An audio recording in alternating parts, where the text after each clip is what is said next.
تو ذبح کرنے کا جو طریقہ ہے وہ بھی آپ توجہ سے سمجھ لیں کہ جو اونٹ ہے اس کو نہر کیا جاتا ہے اور جو باقی جانور ہیں ان کو ذبح کیا جاتا ہے۔ نہر کا طریقہ یہ ہے،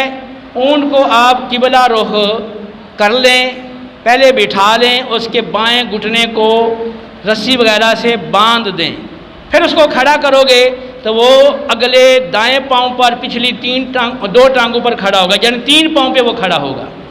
اب قبلہ رخ اس کو کھڑا کر لیں۔ اب جو حصہ حلق کا گردن سے متصل ہے اور گڑھا نما ہے، جس کو لبا کہتے ہیں، تو اس گڑھا نما جو حصہ ہے یہاں پر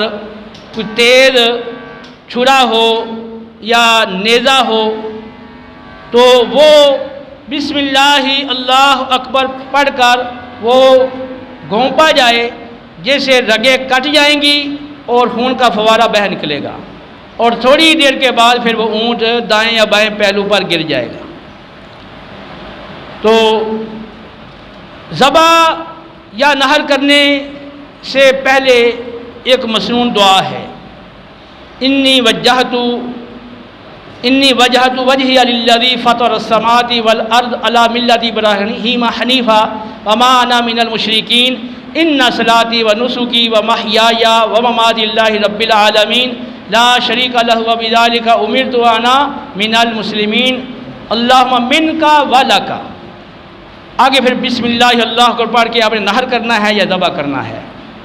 اور بعد میں نبی کریم علیہ السلام نے، بلکہ روایت میں ہے کہ آپ نے پہلے یہ دعا مانگی تھی، اللہم تقبل من محمد ومن آل محمد ومن امت محمد،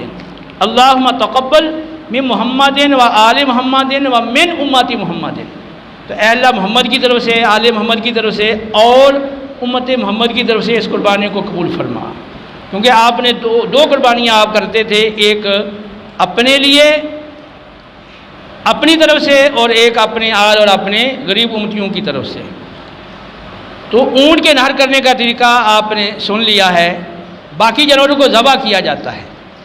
تو جانور کو اس طرح لٹایا جائے، بائیں پہلو پر اس طرح لٹایا جائے کہ اس کا منہ قبلے کی طرف ہو جائے۔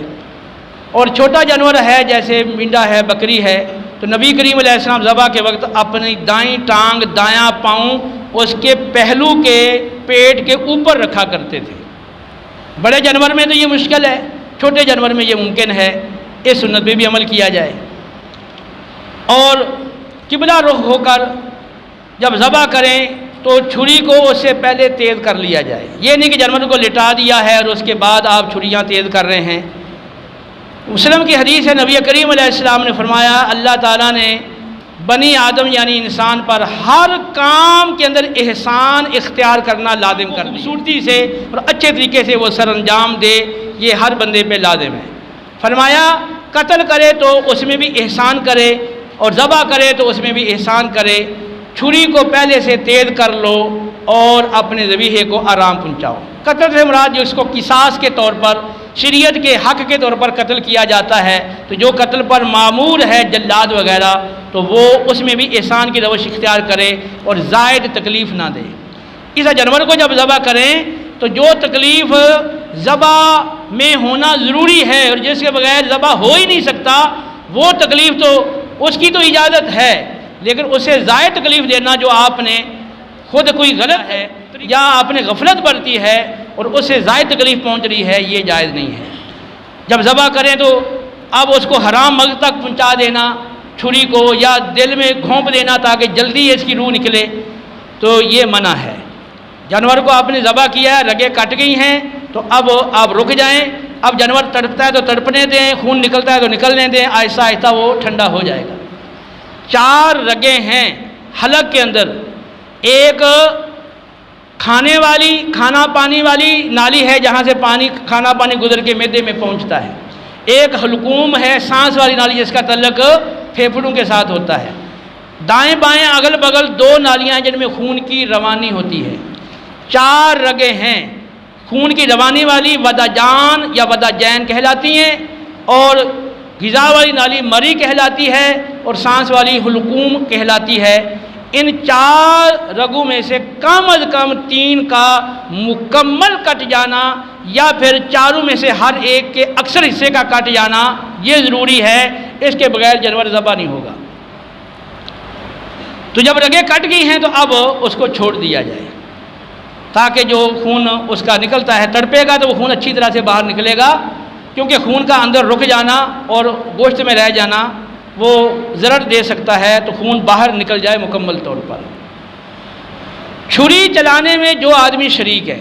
اگر ایک آدمی کمزور ہے، اس کا ہاتھ وہ ہلکا ہے اور جانور آسانی سے ذبح نہیں ہوتا، دوسرا بندہ ساتھ چھری چلانے میں شریک ہو گیا، تو اس کو کہتے ہیں ذبح میں معاونت کرنے والا، تو معین ذابح، اس پر بھی بسم اللہ اللہ اکبر یعنی تکبیر پڑھنا ضروری ہے۔ تو معین ذابح کے لیے تکبیر پڑھنا ضروری ہے ورنہ جانور حلال نہیں ہوگا۔ تو ایسے مراد معین ذابح سے مراد جو چھری چلانے میں شریک ہے، جس نے ٹانگیں پکڑی ہوئی ہیں، سر پکڑا ہوا ہے، جانور کو کسی حصے کو پکڑا ہوا ہے، تو وہ معین ذابح یہاں مراد نہیں ہے۔ جس بسم اللہ اللہ اکبر پڑھ کے جانور ذبح کرنا ہے، اگر یاد تھا، تکبیر یاد تھی، جان بوجھ کے نہیں پڑھی تو جانور مردار ہے، حلال نہیں ہوگا۔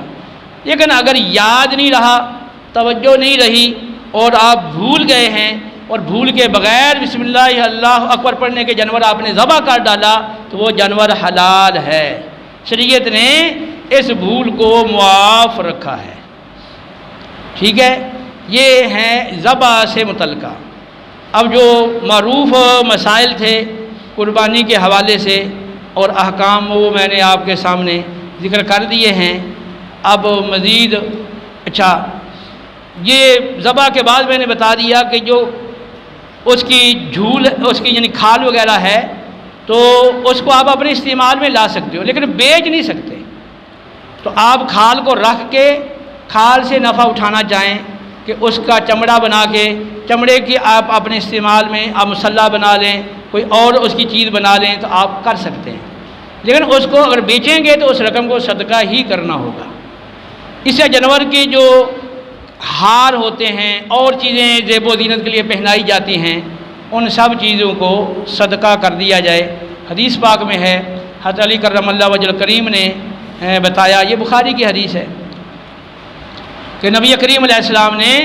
حج کے موقع پر قربانی کے جانوروں پر میری ڈیوٹی لگائی، مجھے نگرانی کے لیے مقرر کیا اور حکم فرمایا کہ ہم ان جانوروں کی جو جھولے ہیں اور جو ان کی کھالیں ہیں ان کو ہم صدقہ کر دیں اور کساب کی اجرت میں یہ چیزیں نہ دیں بلکہ کساب کو اجرت اپنے پاس سے الگ سے وہ ادا کریں۔